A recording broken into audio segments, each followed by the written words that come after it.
Assalamualaikum warahmatullahi wabarakatuh. Nama saya Dinda Lafilatul Ula dengan nomor NIM 19 2010 3023. Saya dari kelompok 4 akan mempresentasikan tentang bab persediaan. Yang pertama, pengertian persediaan. Persediaan merupakan salah satu aset yang sangat penting bagi suatu entitas, baik perusahaan retail atau dagang, manufaktur, jasa, maupun entitas lainnya. PSAK 14 Revisi 2008 mendefinisikan persediaan sebagai aset yang tersedia untuk dijual dalam kegiatan usaha biasa dalam proses produksi untuk penjualan tersebut dalam bentuk bahan atau perlengkapan untuk digunakan dalam proses produksi atau pemberian jasa. Persediaan juga merupakan salah satu aktiva lancar yang harus dikelola dengan baik, utamanya untuk perusahaan yang memiliki persediaan barang dagangan, karena persediaan ini akan dapat ditentukan harga perolehan persediaan dan nilai persediaan yang akan disajikan di neraca. Klasifikasi persediaan yang terdiri dari 3 komponen. Yang pertama, perusahaan manufaktur, yaitu persediaan barang jadi atau disebut finished goods inventory. Yang kedua, persediaan barang dalam penyelesaian yang disebut work in process inventory. Yang ketiga, persediaan bahan baku yang disebut raw material inventory. Yang dimaksud dalam perusahaan manufaktur yaitu rekening persediaan terdapat pada laporan keuangan, yaitu neraca. Persediaan itu ada 3 jenis, yaitu persediaan barang jadi, persediaan barang dalam proses atau setengah jadi, dan persediaan bahan baku. Yang kedua, perusahaan dagang yang terdiri dari persediaan barang dagangan atau disebut merchandise inventory. Dalam perusahaan dagang, rekening persediaan terdapat pada laporan keuangan neraca. Persediaan tersebut akan dihitung dengan sistem pencatatan dan metode perhitungan persediaan. Yang ketiga, perusahaan jasa.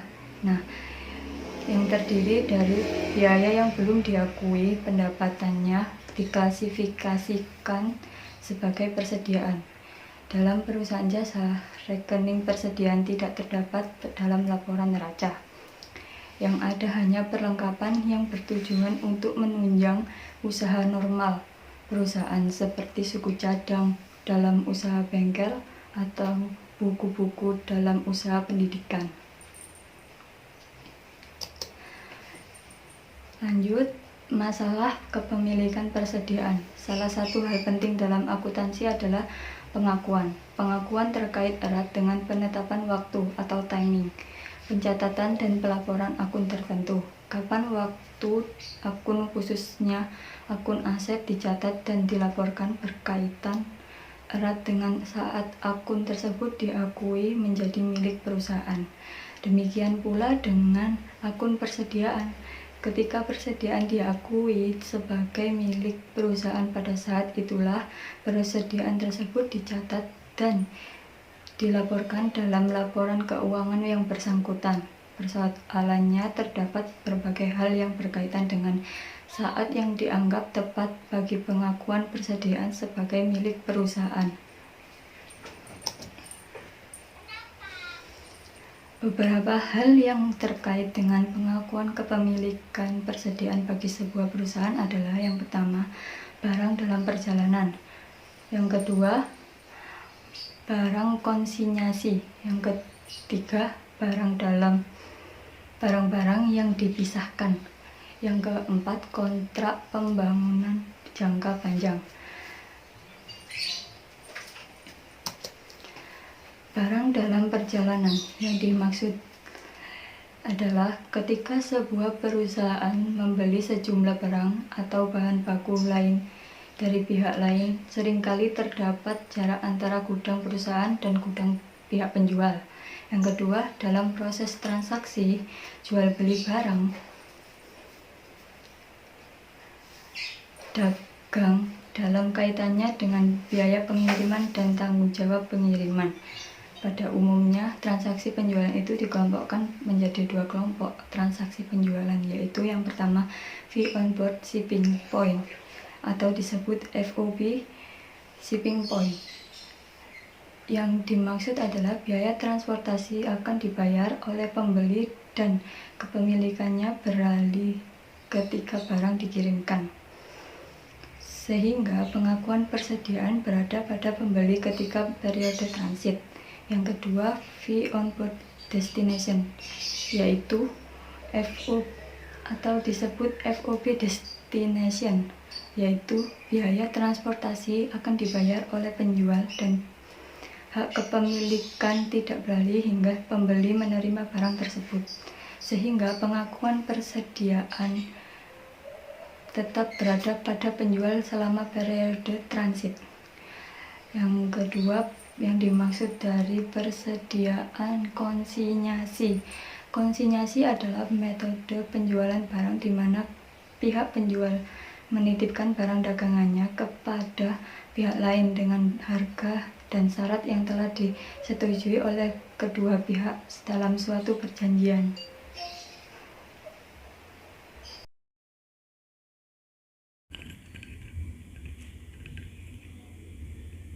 Perkenalkan, nama saya Nirma Mufaida Dwi Ajeng Suhermanto dari kelas akuntansi B1 semester 2. Barang-barang yang dipisahkan. Barang-barang yang dipisahkan yaitu ketika terjadi kontrak penjualan barang dagang dalam jumlah besar dan dalam waktu yang cukup lama, sehingga seluruh barang yang dibeli tidak dapat dikirim dalam satu kali pengiriman. Pengiriman barang akan terjadi berkali-kali di dalam rentang waktu yang cukup lama, yang terkadang melebihi satu periode akuntansi. Kontrak pembangunan jangka panjang. Perusahaan kontraktor bangunan terkadang menerima kontrak pembangunan fisik sarana dalam jangka panjang, yaitu lebih dari satu periode akuntansi. Sarana bangunan yang dipesan oleh pelanggan harus dibangun oleh perusahaan kontraktor tersebut, bukan dibeli.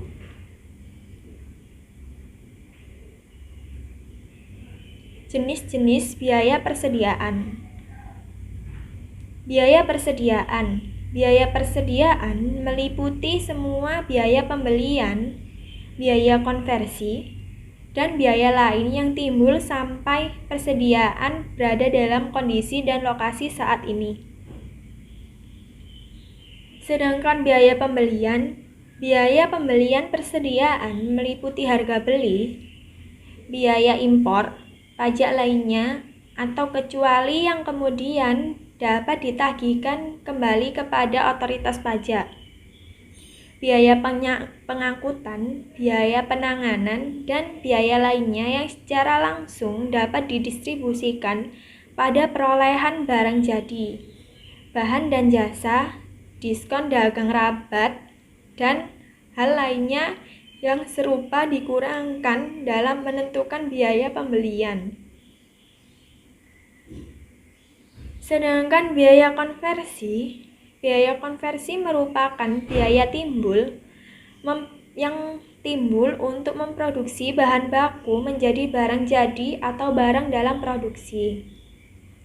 Biaya lainnya yang dapat dibebankan sebagai biaya persediaan, yaitu biaya yang timbul agar persediaan tersebut dalam kondisi dan lokasi saat ini.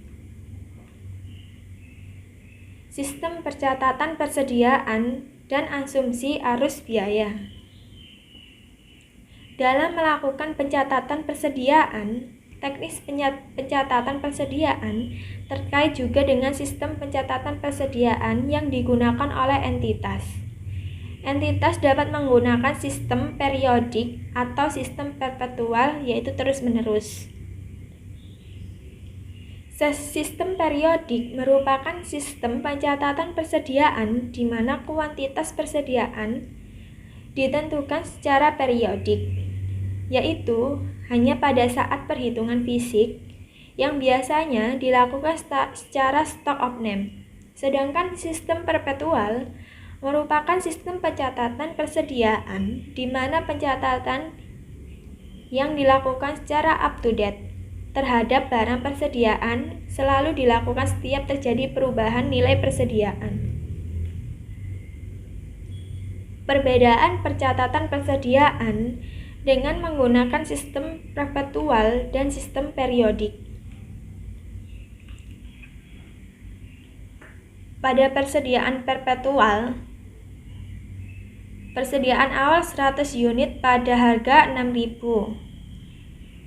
Terdapat akun persediaan menunjukkan saldo persediaan sebesar 600.000, sedangkan persediaan periodik tetap sama, terdapat akun persediaan menunjukkan saldo sebesar 600.000. Pada sistem persediaan perpetual, persediaan pada utang dagang 5.400.000, sedangkan sistem persediaan periodik terdapat perbedaan, yaitu pembelian pada utang dagang, yaitu 5.400.000. Perbedaannya pada sistem persediaan perpetual tertulis akun persediaan, sedangkan pada sistem persediaan periodik terdapat akun pembelian. Pada sistem persediaan perpetual, piutang dagang pada penjualan 7.200.000. Sama dengan pada sistem persediaan periodik, juga terdapat akun piutang dagang pada penjualan, yaitu 7.200.000. Pada sistem persediaan perpetual, beban pokok penjualan pada persediaan yaitu 3.600.000, sedangkan sistem persediaan periodik tidak ada akun tersebut.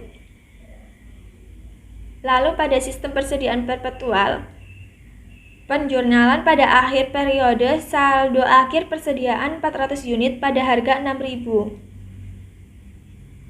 Di sistem persediaan perpetual tidak ada jurnal, namun akun persediaan menunjukkan saldo akhir sebesar 2.400.000, yaitu 600.000 ditambah 5.400.000 dikurangi 3.600.000. Sedangkan pada sistem persediaan periodik terdapat akun persediaan akhir yaitu 2.400.000, beban pokok penjualan 3.600.000, pembelian 5.400.000, persediaan awal 600.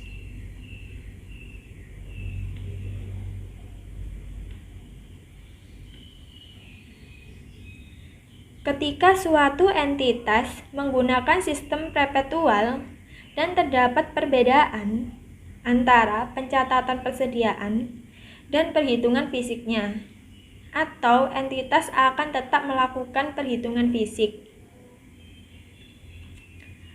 maka perusahaan harus melakukan pencatatan untuk menyesuaikan nilai pencatatan dengan nilai perhitungan fisik. Misalkan, berdasarkan pencatatan, diketahui nilai persediaan adalah sebesar 2.400.000. Namun, berdasarkan perhitungan fisik, ternyata didapat bahwa nilai persediaan adalah sebesar 2 juta. Maka dilakukan pencatatan untuk menurunkan nilai persediaan sebagai berikut. Kelebihan dan kekurangan persediaan 400.000, persediaan 400.000. Jadi kita harus menambahkan akun kelebihan dan kekurangan persediaan pada persediaan sebesar 400.000, sehingga terjadi pengurangan dan persediaan menjadi sama 2 juta.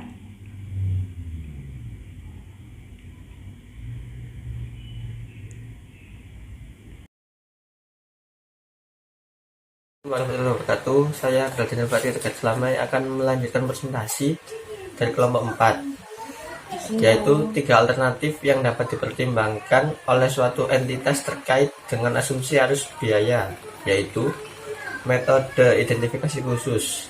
Identifikasi khusus, biaya artinya biaya tertentu yang didistribusikan ke unit persediaan tertentu, masuk pertama keluar pertama. Metode masuk keluar pertama masuk pertama atau MPKP atau first in first out mengasumsikan unit persediaan yang pertama dibeli akan dijual atau digunakan terlebih dahulu.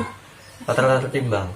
Metode rata-rata tertimbang digunakan dengan menghitung biaya setiap unit berdasarkan biaya rata-rata tertimbang dari unit yang serupa pada awal periode dan biaya unit serupa yang dibeli atau diproduksi selama satu periode.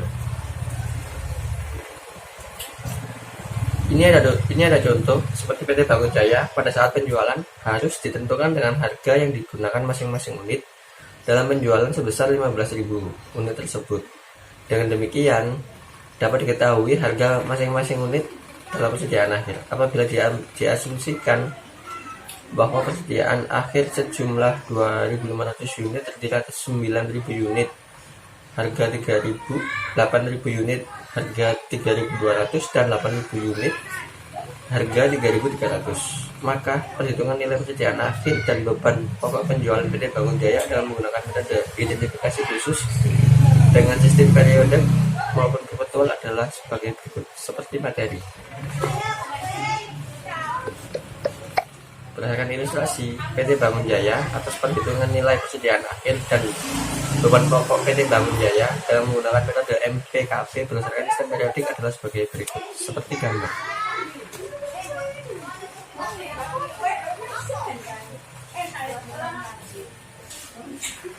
Metode rata-rata tertimbang berdasarkan ilustrasi PT Bangun Jaya sebelumnya, maka perhitungan nilai persediaan akhir dan harga pokok penjualan PT Bangun Jaya dengan menggunakan metode rata-rata berdasarkan sistem periodik dan perpetual adalah sebagai berikut seperti gambar di atas.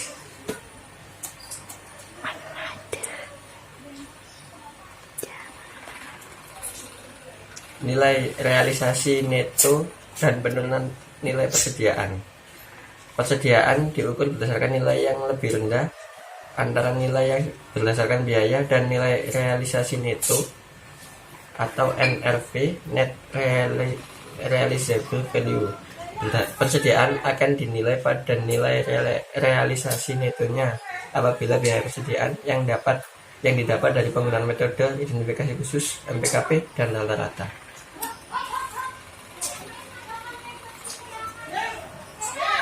Sebagai ilustrasi, misalnya PT Merdeka memiliki barang persediaan belum jadi dengan nilai biaya 9.500 dan harga jual Rp10.000. Untuk menyelesaikan barang tersebut dibutuhkan biaya sebesar 500.000 dan biaya penjualan 2 juta. Maka perhitungan NRV sebagai berikut. Nilai persediaan dikurangi biaya estimasi penyelesaian estimasi penjualan. Dengan nilai penjualan persediaan 10 juta dikurangi estimasi biaya penyelesaian 500.000 dikurangi nilai estimasi biaya penjualan 2 juta, jadinya tersisa NRV 7.500.000. Nilai persediaannya 7.500.000, biayanya 9.500.000 dikurangi, jadi kerugian penurunan nilai persediaan adalah 2 juta.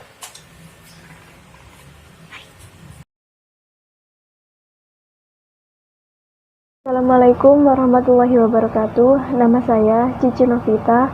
NIM saya 1920103055. Di sini saya akan mempresentasikan hasil kerja dari kelompok saya, yaitu tentang akuntansi persediaan. Saya akan menjelaskan slide nomor 17 sampai slide nomor 20. Ketika suatu entitas memiliki kelompok produk yang sejenis, penerapan penilaian perusahaan dengan menggunakan metode yang lebih rendah antara nilai yang berdasarkan biaya dan nilai realisasi neto, dan diterapkan untuk barang secara individual maupun kelompok. Penerapan secara kelompok menghasilkan nilai yang berbeda dengan menerapkan secara individual, karena dapat kemungkinan saling offset antara kelompok. Dengan menggunakan metode nilai terendah antara biaya dan NRV atau Net Realized Value, maka entitas harus melakukan pencatatan terkait dampaknya terhadap laba, karena terdapat penyesuaian dalam beban pokok penjualan yang tercatat. Terdapat 2 metode yang dipilih, yaitu metode beban pokok penjualan dan metode kerugian.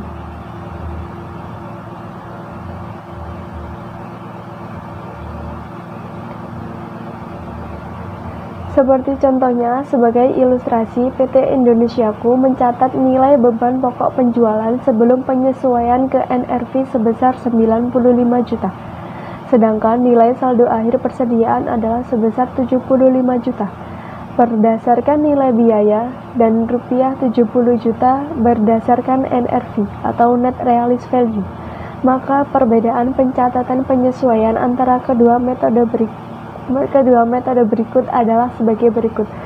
Untuk metode beban pokok penjualan, maka jurnalnya adalah COGS pada persediaan senilai 5 juta.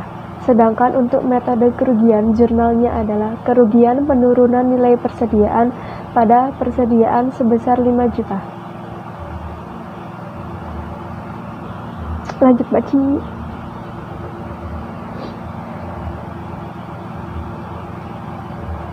Penggunaan metode lain dalam valuasi persediaan, yaitu metode laba bruto atau gross profit method.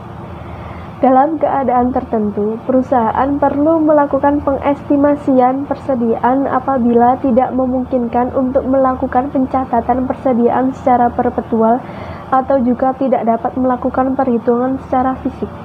Metode ini mengukur persediaan dengan mengestimasikan jumlah persediaan akhir berdasarkan nilai barang yang tersedia untuk dijual, penjualan, dan presentasi laba bruto.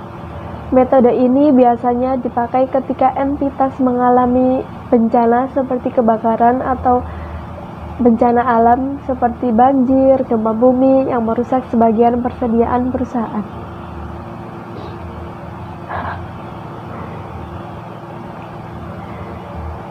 Sebagai contohnya, PT Merdeka memiliki persediaan awal sebesar 15 juta dan pembelian sebesar 60 juta, yang keduanya pada nilai biaya.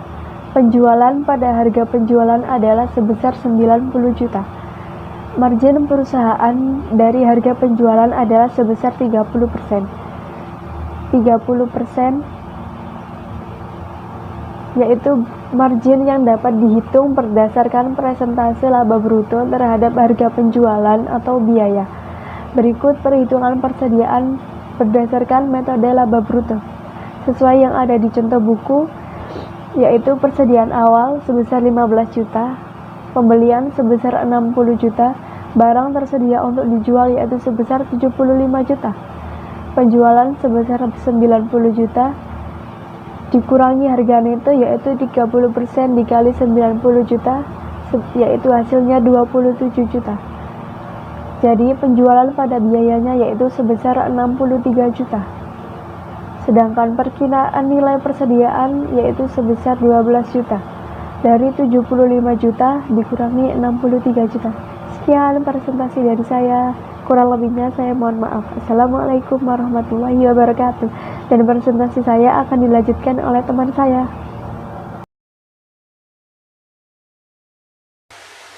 Assalamualaikum warahmatullahi wabarakatuh. Saya Sia Faiga Anggreni Dwi-Wirawan. Saya dari kelompok 4 akan mempresentasikan mengenai bab persediaan. Mulai dari metode retail. Metode retail. Metode ini merupakan metode pengukuran nilai persediaan dengan menggunakan rasio biaya untuk menurunkan nilai persediaan akhir yang dinilai berdasarkan nilai retailnya menjadi nilai biaya. Metode ini baik dipakai oleh entitas perdagangan yang memiliki banyak sekali jenis barang dengan nilai perdagangan barang tidak sebesar seperti supermarket dan department store. Metode ini juga dapat digunakan untuk mengestimasi nilai persediaan untuk keperluan pelaporan keuangan intern apabila perusahaan tidak melakukan stok opnam. Metode ini juga dapat digunakan dalam asumsi arus biaya yang telah dijelaskan sebelumnya, yaitu MPKP atau biaya rata-rata.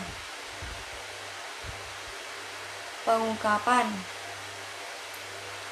terkait dengan persediaan, maka dalam penyajiannya pada laporan keuangan suatu entitas harus mengungkapkan beberapa hal sebagai berikut. Kebijakan akuntansi yang digunakan dalam pengukuran persediaan termasuk rumus biaya yang digunakan. Selanjutnya, total jumlah tercatat persediaan dan jumlah nilai tercatat menurut klasifikasi yang sesuai bagi entitas. Kemudian, jumlah tercatat persediaan yang dicatat dengan nilai wajar dikurangi biaya untuk menjual. Jumlah persediaan yang diakui sebagai beban dalam periode berjalan. Jumlah setiap penurunan nilai yang diakui sebagai pengurangan jumlah persediaan yang diakui sebagai beban dalam periode berjalan. Jumlah dari setiap pemulihan dari setiap penurunan nilai yang diakui sebagai pengurang jumlah persediaan yang diakui sebagai beban dalam periode berjalan. Kondisi atau peristiwa penyebab terjadinya pemulihan nilai persediaan yang diturunkan. Nilai tercatat persediaan yang dibutuhkan sebagai jaminan kewajiban. Persediaan dinyatakan dengan nilai yang lebih rendah di antara harga perolehan dan nilai realisasi bersih. Harga perolehan umumnya ditentukan dengan menggunakan metode rata-rata tertimbang, kecuali pada anak perusahaan tertentu yang ditentukan dengan menggunakan metode masuk pertama, keluar pertama. Harga perolehan pertama barang jadi dan barang dalam penyelesaian terdiri dari biaya bahan baku, tenaga kerja, alokasi, biaya overhead, dan yang dapat didistribusi secara langsung baik yang bersifat tetap maupun ngambang. Nilai realisasi bersih adalah estimasi harga penjualan dalam kegiatan usaha normal dikurangi estimasi biaya penyelesaian dan beban penjualan.